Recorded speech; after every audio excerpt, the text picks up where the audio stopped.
Hello fellow investors. இந்த வீடியோவில் சில இம்பார்ட்டண்டான அப்டேட்ஸ் இருக்குது. கண்டிப்பாக ஐஎக்ஸ் பற்றின சில கேள்விகள் நிறைய பேர்கிட்ட இருக்கும். அதை பற்றி கண்டிப்பாக இந்த வீடியோவில் டிஸ்கஸ் பண்ணலாம்.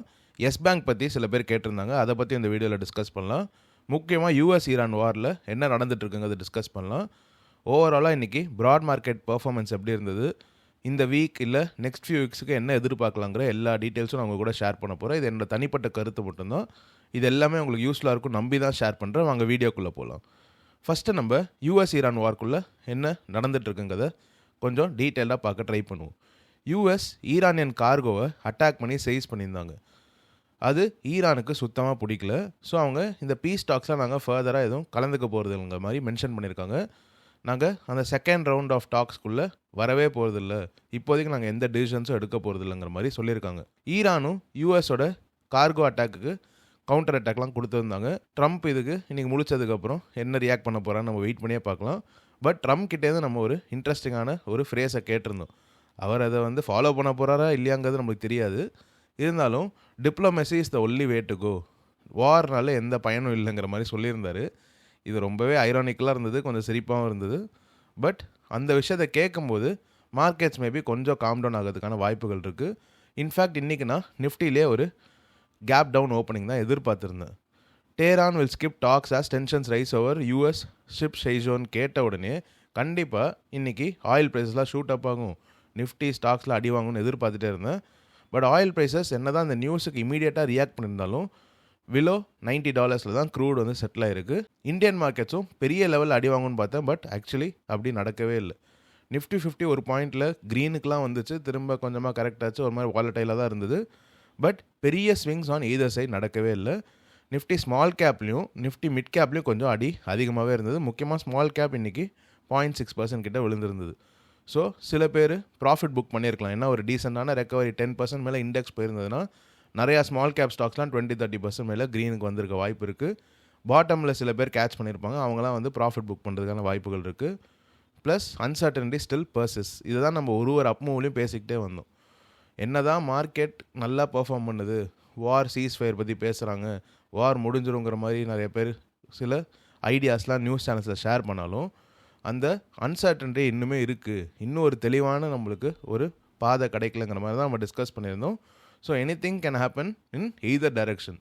ஸோ நம்ம மேலே ஏறும்போது காஷியஸாகவும் கீழே இருக்கும்போது கொஞ்சம் க்ரீடியாக முடிஞ்ச அளவுக்கு நல்ல குவாலிட்டி கம்பெனிஸாக நல்ல வேல்யூவேஷனில் வாங்குறது லாங் டேர்மில் நம்மளுக்கு சக்ஸஸை கொடுக்குங்கிறது தான் என்னோட ஸ்ட்ராட்டஜியும் கூட. அதை தான் நான் உங்கள் கூடயும் டிஸ்கஸ் பண்ணிகிட்ருக்கேன். செக்டோரலாக பார்க்கும்போது இன்றைக்கி டிவைடடாக தான் இருந்தது.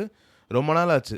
நீங்கள் யோசித்து பார்த்தீங்கன்னா மார்க்கெட்ஸ் எப்போவுமே ஒன்றா சேர்ந்து ரெட்டில் இருக்கும், இல்லை ஒன்றா சேர்ந்து க்ரீனில் இருக்கும். லாஸ்ட் ஃபியூ டேஸாகவே அப்படி தான் இருந்தது. இப்போ ஒரு டிவைட் தெரியுது. So markets is reacting to earnings, markets is reacting to sectoral themes, sectoral ட்ரெண்ட்ஸுங்கிறத நம்ம ஓரளவுக்கு இப்போது பார்க்க முடியுது. நிஃப்டி பேங்க்கில் பிஎஸ்யூ பேங்க் என்ன தான் நல்லா பெர்ஃபார்ம் பண்ணியிருந்தாலும் இன்றைக்கி ப்ரைவேட் செக்டர் பேங்க்கில் ஒரு லெட் டவுன் தான். இன்ஃபேக்ட் ஹெச்டிஎஃப்சி பேங்க் ரிசல்ட்ஸ் ஓரளவுக்கு நல்லா இருந்தது. ஐசிஐசிஐ பேங்க் ரிசல்ட்ஸ் அதை விட நல்லா இருந்தது. எஸ் பேங்க் ரிசல்ட்ஸ் சூப்பராக இருந்தது. பட் எந்த பேங்க்குமே இன்றைக்கி அவங்களோட பர்ஃபார்மன்ஸுக்கு ஏற்ற ஒரு ரிட்டர்னை கொடுக்கல. பட் லாங் டேர்மில் market can turn a deaf ear. ஒரு பாயிண்ட்டுக்கு மேலே அவங்களோட ஏர்னிங்ஸ்க்கு ரியாக்ட் பண்ணி தான் ஆகணும். ஐஎக்ஸ் ஷேர்ஸ் இன்றைக்கி எண்ட் ஆஃப் த டேயில் 8% மேலே ரெட்டில் தான் க்ளோஸ் ஆகிருக்கு. சிஇஆர்சியோட மார்க்கெட் கப்ளிங் ஆர்டர் ஐஎக்ஸோட ஷேர் ப்ரைஸை கீழே கொண்டு வந்திருக்கு. இது எங்கேயோ கேட்ட மாதிரி இல்லை. யூஸ்வலாக மார்க்கெட்டில் அடிக்கடி சொல்லுவாங்க, இந்த market won't react to the same news ட்வைஸ்ன்னு. அதாவது ஏற்கனவே அந்த நியூஸ் இன்னொரு வாட்டி சொன்னாங்கன்னா அதுக்காக மறுபடியும் ஒரு 10% 5% விழாதுன்னுவாங்க. பட் ஐஎக்ஸ் மட்டும் என்ன நடக்குதுன்னே தெரில. ஒரு தடவையும் இந்த சிஆர்சி மார்க்கெட் கப்ளிங்னு பேர் கேட்டாலே பொத்துன்னு விழுந்துருது. திரும்ப அது புது ஆல் டைம் லோஸ் க்ரியேட் பண்ணால் கூட ஓகே இது பெரிய இஷ்யூன்னு நம்ம நம்பலாம். திரும்ப 145 140 ரேஞ்சுக்கு வருது, 135 ரேஞ்சுக்கு வருது. சிஆர்சி நியூஸ் வருது, 120க்கு விழுந்துருது. திரும்ப அங்கேருந்து கொஞ்சமாக ரெக்கவர் ஆகும்போது ஏதாவது ஒரு நியூஸ் வருது. ஐஎக்ஸ்க்கு ஒரு விடிவுகாலம் பிறக்குமாங்கிற லெவலுக்கு தான் மோஸ்ட் ஆஃப் த இன்வெஸ்டர்ஸ் யோசிச்சுட்ருக்காங்க. நான் ஐஎக்ஸில் இன்வெஸ்ட் பண்ணும்போதே ஒரு இன்வெஸ்ட்மெண்ட் தீசிஸ் உங்கள் கூட ஷேர் பண்ணியிருந்தேன். அதில் இந்த மார்க்கெட் கப்ளிங் நடந்தால் கூட ஐஎக்ஸ் நல்லா பெர்ஃபார்ம் பண்ணுங்கிறது தான் என்னோடய தீசிஸாக இருந்தது. அந்த மார்க்கெட் கப்ளிங் நடக்கிறதுக்கு கொஞ்சம் டைம் ஆகலாம். அதுக்குள்ளே ஐஎக்ஸோட ஏர்னிங்ஸ் நல்லாவே க்ரோ ஆகும். அவங்களோட மார்க்கெட் ஷேரை ரீட்டைன் பண்ணுவாங்க. அப்படியே மார்க்கெட் கப்ளிங் நடந்தால் கூட ஐஎக்ஸோட மார்க்கெட் ஷேரில் அப்படியே 1/3 ஆக போதில்லை. இவங்க இன்னுமே மெஜாரிட்டி மார்க்கெட் ஷேர் வச்சுருப்பாங்கிறது தான் நம்ம முதலேருந்தே டிஸ்கஸ் பண்ணிகிட்ருக்கோம். இன்னுமே நான் அதை தான் ஸ்ட்ராங்காக பிலீவ் பண்ணுறேன். இந்த ஆர்டிக்கலை படிங்க.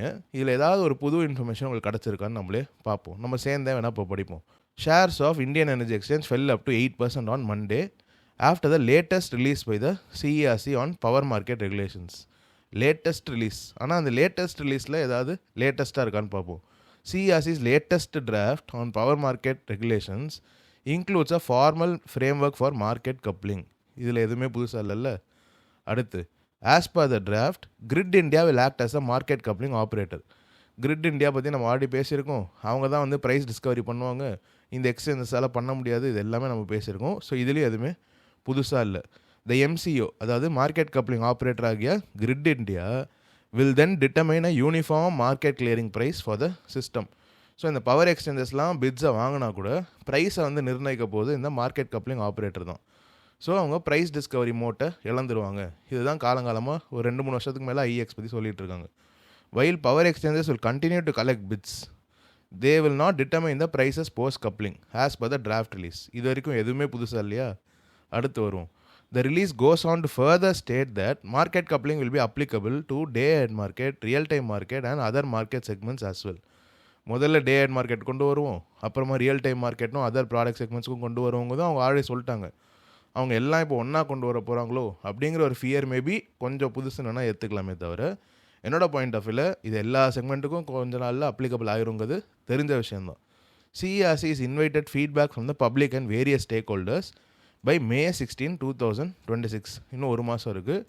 The draft also states that the detailed procedures on market coupling will be issued within the next 6 months. So இப்போதைக்கு ஒரு டிராஃப்ட் தான், இன்னும் டிராஃப்டிங் ஸ்டேஜ்லேயே இல்லை. அதனால் இந்த மார்க்கெட் கப்ளிங் ஆர்டரை நீங்கள் குவாஷ் பண்ண முடியாதுன்னு IEXக்கு ஆப்டல் ஒரு ஆர்டர் கொடுத்துருந்தாங்க. அதில் IEX கரெக்டாச்சு, அங்கேருந்து கொஞ்சமாக ரெக்கவரி காமிச்சிட்ருக்கு. இப்போ இவங்க ஒரு டிராஃப்ட்டு கொண்டு வந்திருக்காங்க. அந்த டிராஃப்ட்டு ஒரு ஃபைனல் ஸ்டேஜுக்கு வந்து ப்ரொசீஜர்ஸை 6 மாதம் கழித்து சொல்லுவோன்னு இருக்காங்க. அதுக்குள்ளே ஒரு 2-3 குவார்ட்டர் நடந்துடும். இப்போ வரப்போகிற ரிசல்ட்ஸ் ஆடி முடிஞ்சிருச்சு. அதுக்கப்புறம் 2 குவார்ட்டர் கழிச்சு தான் இவங்க கொண்டு வர போகிறாங்க. அது வரைக்கும் IEXக்கு அதே 90% மார்க்கெட் ஷேர் தான் இருக்க போகுது. இவங்க ஏர்னிங்ஸ் இப்போ க்ரோ ஆகிற அதே 12-13% க்ரோ ஆக போகுது. இன்ஃபேக்ட் லாஸ்ட் இயர் அவங்க 121 MMBT யூஸ் பண்ணியிருந்தாங்க. இந்த 141 17% வால்யூம் இன்க்ரீஸ் ஆயிருக்கு. பட் ப்ரைஸ் கொஞ்சமாக கம்மியாக இருந்தாலும் ஓவராலாக அட்லீஸ்ட் 10% அவங்க EPS க்ரோ ஆகுங்கிறத நான் எதிர்பார்க்குறேன் மினிமம். ஸோ அதே லெவல் ஆஃப் க்ரோத் நெக்ஸ்ட் 2 இயர்ஸ்க்கு இருக்குமா? நெக்ஸ்ட் 2 குவார்ட்டர்ஸ்க்கு இருக்குமா? அதுக்கப்புறம் இவங்க இந்த ப்ரொசீஜரில் கொண்டு வந்தாலும் transaction volume will keep increasing. இதுதான் என்னோட தீசஸும் கூட. இன்னுமே நான் IEXல அதை தான் நம்புகிறேன். நான் மேபி ஒரு ஷேர் ஹோல்டர்னால ரொம்ப ஆப்டமிஸ்டிக்காக இருக்கலாம். ஸோ நீங்கள் நான் சொல்கிறது கூட 100% நம்பாதீங்க. இல்லை, இந்த கம்பெனியை ஷார்ட் அடித்தவங்க எக்ஸ்ட்ரீம்லி பெசிமிஸ்டிக்காக இருக்கலாம். நீங்கள் எல்லா ஐடியாஸும் கேதர் பண்ணிவிட்டு உங்களுக்கு எது மோஸ்ட் கன்வின்சிங் ஆர்குமெண்ட்டோ அதை எடுத்து டிசைட் பண்ணிக்கோங்க. பட் இந்த CERC மார்க்கெட் கப்ளிங் ஆர்டர் நடைமுறைக்கு வந்துட்டு IEXல எந்த இஷ்யூ இல்லைன்னு தெரிஞ்சதுக்கப்புறம் மார்க்கெட் ஓரளவுக்கு பாசிட்டிவாக ரியாக்ட் ஆக ஆரம்பிக்கும். But that my take a short time, that my take medium to long term. நம்மளுக்கு எக்ஸாக்டாக டைமிங்கை சொல்லவே முடியாது. ஆனால் இப்போது IEXோட வேல்யூவேஷன் நல்லா இருக்கா? 24 PEயில் அவங்க அட்லீஸ்ட் ஒரு 15% 16% க்ரோத் கொடுத்து அவங்களோட PE ரேஷியோ லெஸ் தென் 2ல் இருக்குது. அவங்களோட ஹிஸ்டாரிக்கல் PE ரேஷியோட அவங்க சீப்பராக ட்ரேட் ஆகிட்டு இருக்காங்க. ஆனால் அவங்க க்ரோத் பெரிய லெவலில் ஸ்லோ டவுன் ஆகலை. There might be 1 or 2 off years, but that always happens in every company. ஓவராலாக long term trajectory is consistently growing. அது மட்டும் இல்லாமல் இவங்களோட மார்ஜின்ஸ் எப்பவும் போல் சூப்பராக தான் இருக்குது. அவங்க 141 MMBTUs இந்த பர்டிகுலர் இயருக்கு வால்யூமாக வந்து ஆல்ரெடி ரிலீஸ் பண்ணிட்டாங்க டேட்டா. 121 அவங்க 2025 பண்ணும்போது டோட்டல் ரெவன்யூ 535 crores இருந்தது. அதில் 484 crores அவங்களுக்கு இந்த வால்யூம் மூலியமாக கிடச்சிது. மீதி அதர் இன்கம் மூலிமா அவங்களுக்கு மீதி ஒரு 50. ஸோ இந்த மாதிரி 141ன்னு வரும்போது அவங்க கிட்டத்தட்ட 560 crores வந்து அவங்களுக்கு ரெவன்யூ த்ரூ த டிரான்சாக்ஷன் வால்யூமே கிடைக்கும். அதுலேருந்து ஒரு எக்ஸ்ட்ரா 50 கோடி ஏதாவது அதர் இன்கம் மூலிமா வந்தால் கூட அவங்களோட டோட்டல் இன்கம் ஆக்சுவலி 600 crores கிட்டே இருக்குங்கிறது தான் என்னோட கேல்குலேஷன். இருந்தாலும் அது நடக்குதா இல்லையாங்கிறத வெயிட் பண்ணியே பார்க்கலாம். வேறு ஏதாவது இஷ்யூஸ் இருக்காங்கிறத நம்ம வெயிட் பண்ணியே பார்க்கலாம். எனிவே நம்ம IEXல பயப்படுறதுக்கு எதுவுமே இல்லைங்கிறதா என்னோட point of view. Long term power demand story is still intact. IEX's majority market share will definitely be upheld. IEXோட ஷேர் ப்ரைஸ் இந்த வெரி லாங் டேர்ம் டீசனான ரேட்டில் காம்பவுண்ட் ஆகும். இதுதான் என்னோட தீசஸும் கூட. IEXல ஷார்ட் டு மீடியம் டேர்மில் பெயின் அதிகமாகிட்டே இருந்து ஷேர் ப்ரைஸ் இன்னும் கரெக்ட் ஆகிட்டே இருந்தால் I will personally look it as an opportunity. நீங்கள் ஹோல்ட் பண்ணுறீங்களா இல்லையாங்கிறத கமெண்ட் செக்ஷனில் ஷேர் பண்ணுங்கள். எஸ் பேங்க்குக்கு வரலாம். எஸ் பேங்க் வந்து ஆல்ரெடி நிறைய பேர் ஸ்டடி பண்ணியிருப்பீங்க. நீங்கள் ஒரு ஷேர் ஹோல்டராக இருந்தீங்கன்னா கண்டிப்பாக அவங்களோட என்டையர் இன்வெஸ்டர் ப்ரெசன்டேஷனை பார்த்துருப்பீங்க, ஏர்னிங்ஸ் காலை கேட்டிருப்பீங்க. நான் பர்சனலாக அவங்க ஏர்னிங்ஸ் காலை கேட்கல. ஏன்னா என்கிட்ட அந்த கம்பெனியோட ஷேரும் இல்லை, எனக்கு அவ்வளோவா டைமும் கிடைக்கல. இருந்தாலும் நான் சில இம்பார்ட்டண்டான விஷயங்களை உங்க கூட டிஸ்கஸ் பண்ணிடுறேன். அவங்களோட டெபாசிட்ஸ் பார்த்தீங்கன்னா இந்த பர்டிகுலர் இயரில் 3,18,969 ரிப்போர்ட் பண்ணியிருக்காங்க. குவார்டர் ஆன் குவார்டர் க்ரோத் பார்க்கும்போது 9%, இயர் ஆன் இயர் க்ரோத் பார்க்கும்போது 12.1% இருக்குது. அவங்களோட அட்வான்சஸ் 6.2% குவார்டர் ஆன் குவார்டர் க்ரோத்தும் 11.1% இயர் ஆன் இயர் க்ரோத்தும் காமிச்சிருக்காங்க. என்ன தான் அவங்க க்ரோத் ஓரளவுக்கு நல்லா இருந்தாலும் அவங்களோட அசெட் குவாலிட்டி கொஞ்சம் கூட பாதிப்படையவே இல்லை. இன்ஃபேக்ட் நல்லாவே பெட்டராக இருக்குது. அவங்களோட அசெட் குவாலிட்டி ஃபினாமினலாக இருக்குது. அவங்களோட நெட் என்பிஏ பார்த்தீங்கன்னா 0.2% இருக்குது. கிராஸ் என்பிஏ 1.3% இருந்திருக்கு. இவங்களோட புக் வேல்யூ க்ரோத் ரேட் இந்த last few years hasn't been that good. நம்ம அவங்களோட சார்ட் எடுத்து பார்த்துருவோம். இது எஸ் பேங்கோட ப்ரைஸ் டு புக் ரேஷியோட சார்ட். லாஸ்ட் 5 இயர்ஸில் அவங்க புக் வேல்யூ பாருங்கள் ரொம்ப ஸ்டாக்னண்ட்டாகவே இருக்குது. இந்த ப்ளூ பார் கிராஃப் இருக்குல்ல, இதுதான் அவங்களோட book value per share. Market இவங்களுக்கு கொடுக்குற ப்ரைஸ் டு புக் ரேஷியோவும் ஆவரேஜாக 1.2 தான் இருந்திருக்கு. இப்போவும் 1.2 தான் இருக்குது. நம்ம இன்னும் லாங் டேர்மில் போனோன்னா எஸ் பேங்கோட உச்சக்கட்ட பர்ஃபார்மன்ஸ்லேருந்து அவங்க விழுந்தது, அந்த ஃப்ராட் இஷ்யூ எல்லாமே பேச வேண்டியதாக இருக்கும். So post fraud issue, post S banks term oil என்ன நடக்குதுங்கிறது மட்டும் நம்ம பார்ப்போம். ஸோ லாஸ்ட் 5 இயர்ஸாக அவங்க புக் வேல்யூவில் எந்த விதமான க்ரோத்தும் இல்லையா. இவங்களோட ப்ரைஸ் டு புக் ரேஷியோ ஹிஸ்டாரிக்கலாக 1.2 தான் இருக்குது. இப்போவும் 1.2 தான் இருக்குது. ஃப்யூச்சரில் இவங்க புக் வேல்யூ க்ரோ ஆனால் மட்டும்தான் இவங்களோட பர்ஃபார்மன்ஸ் நல்லாயிருக்கும். பட் லாஸ்ட் ஃபியூ குவார்ட்டர்ஸாக பார்த்தீங்கன்னா அவங்க புக் வேல்யூ க்ரோ ஆகிறதுக்கான சைன்ஸ் க்ளீனாகவே தெரியுது. சுமிட்டோமோ மிட்சுயி ஒரு சிக்னிஃபிகன்ட் ஸ்டேக் எடுத்திருக்காங்க. They are one of the promoter reclassification நடந்திருக்கு. 24% ஸ்டேக்லேருந்து இப்போ டோட்டல் ப்ரொமோட்டர் ஹோல்டிங் 46% ஆயிருச்சு. Sumitomo Mitsui banking is a new promoter for Yes Bank. இப்போ அவங்க புக் கிளீனிங் ஃபேஸ்லேருந்து கொஞ்சம் கொஞ்சமாக க்ரோத் ஃபேஸ் நோக்கி வர வாய்ப்புகள் இருக்குது இந்த next few years. So Yes பேங்க்கோட ஸ்டோரியில் நம்பிக்கை இருக்கிறவங்க, நீங்கள் இந்த மேனேஜ்மெண்ட் டீமில் நம்பிக்கை வச்சியோ இல்லை இந்த பேங்க்கோட டர்ன் அரவுண்ட் ஸ்டோரியில் நம்பிக்கை வச்சியோ இன்வெஸ்ட் பண்ணுறவங்களா இருந்தீங்கன்னா அது ஒரு ஹை ரிஸ்க் ஹை ரிவார்ட் பிளேங்கிறது உங்களுக்கே தெரிஞ்சிருக்கும். ஸோ அதுக்கேற்ற அலோகேஷன் போர்ட்ஃபோலியோ தான் நீங்கள் வச்சுருப்பீங்க.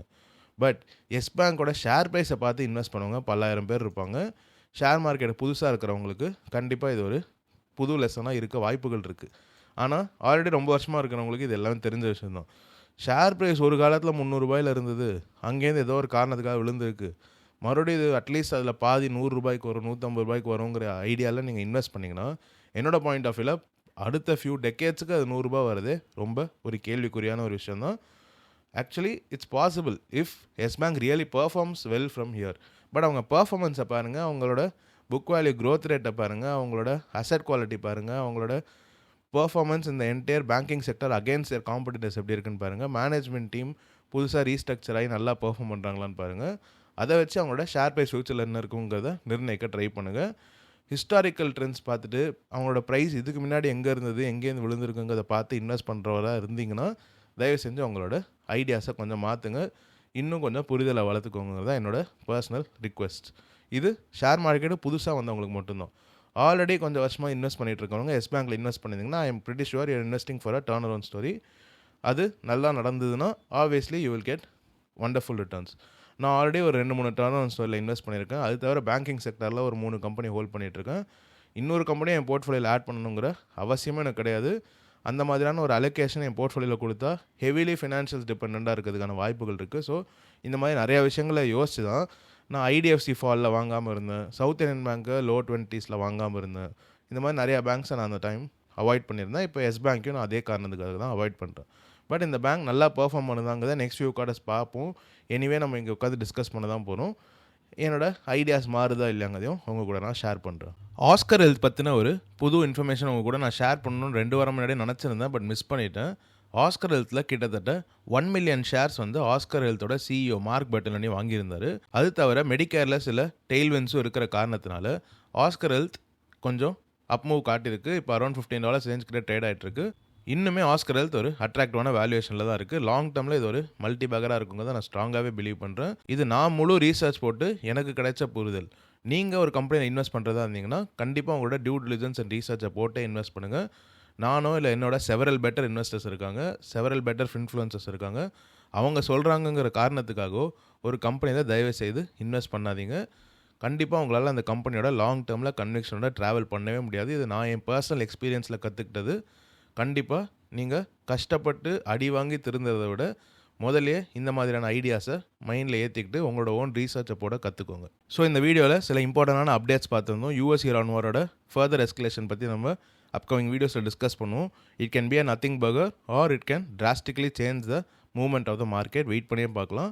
என்னோட பாயிண்ட் ஆஃப் வியூவில் என்ன இருந்தாலும் கீழே விழுந்தா வாங்கணும், மேலே போனால் காஷியஸாக இருக்கணுங்கிற ஸ்ட்ராட்டஜியை ஃபாலோ பண்ணுற வரைக்கும் என்னோட போர்ட்ஃபோலியோக்கு எந்த பாதிப்பும் இருக்காது, என்னோட மனநிலைக்கு எந்த பாதிப்பும் இருக்காதுங்கிறத நான் ஸ்ட்ராங்காகவே பிலீவ் பண்ணுறேன். நீங்கள் இதை பற்றி என்ன நினைக்கிறீங்கிறத கமெண்ட் செக்ஷனில் ஷேர் பண்ணுங்கள். எஸ் பேங்க் பற்றி பார்த்துருந்தோம், அதை பற்றின கருத்துக்களையும் கமெண்ட் செக்ஷனில் ஷேர் பண்ணுங்கள். அண்ட் ஐஎக்ஸ் பற்றின ஃபுல் இன்ஃபர்மேஷன் அவங்க கூட ஷேர் பண்ணியிருந்தேன். என்னோட இன்வெஸ்ட்மெண்ட் தீஸை நம்ம ஓரளவுக்கு திரும்ப ரீவிசிட் பண்ணி டிஸ்கஸ் பண்ண மாதிரி தான் எனக்கு ஃபீல் ஆச்சு. நீங்கள் இன்றைக்கி மார்க்கெட்டில் என்ன பண்ணியிருந்தீங்க, ஐஎக்ஸ் ஃபால் பற்றி என்ன நினைக்கிறீங்கிறது எல்லாமே கமெண்ட் செக்ஷனில் ஷேர் பண்ணுங்கள். இந்த வீடியோ உங்களுக்கு யூஸ்ஃபுல்லாக இருந்ததுன்னா லைக் பண்ணுங்கள், ஷேர் பண்ணுங்கள், இந்த சேனலுக்கு சப்ஸ்கிரைப் பண்ணி என்ன சப்போர்ட் பண்ணுங்கள். Thank you so much. Hello fellow investors, இந்த வீடியோவில் டிஸ்கஸ் பண்ணுற எந்த கம்பெனிஸுமே ஸ்டாக் ரெக்கமெண்டேஷன்ஸாக எடுத்துக்காதீங்க. என்னால் பை கால், ஹோல் கால், செல் கால் எதுவுமே ரெகுலேஷன்ஸ் படி கொடுக்க முடியாது. இது உங்களுக்கு புரியும் நம்புகிறேன். நீங்கள் உங்களோட own research and due diligence பண்ணி மட்டும் ஒரு இன்வெஸ்ட்மெண்ட் டிசிஷன் எடுங்க. முடிஞ்சால் ஒரு நல்ல ஃபினான்ஷியல் அட்வைசர் கிட்ட கேட்டே டிசைட் பண்ணுங்கள். Thank you so much.